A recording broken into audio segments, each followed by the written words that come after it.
Mark 7, 1 through 13. The source of your pollution.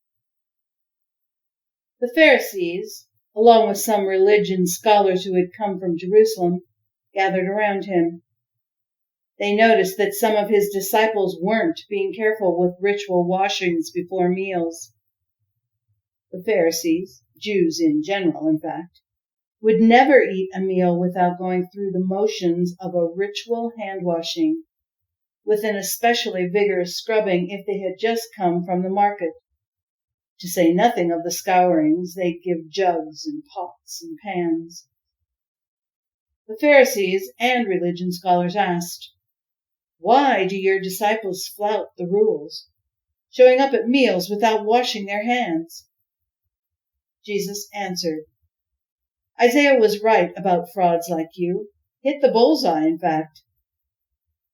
These people make a big show of saying the right thing, but their heart isn't in it.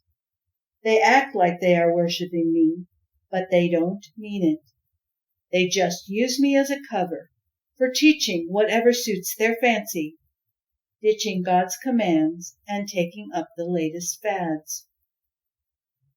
He went on, "Well, good for you.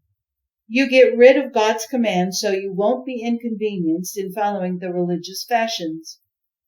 Moses said, 'Respect your father and mother,' and 'anyone denouncing father or mother should be killed.' But you weasel out of that by saying that it's perfectly acceptable to say to father or mother, 'Gift. What I owed you I've given as a gift to God,' thus relieving yourselves of obligation to father or mother. You scratch out God's word and scrawl a whim in its place. You do a lot of things like this."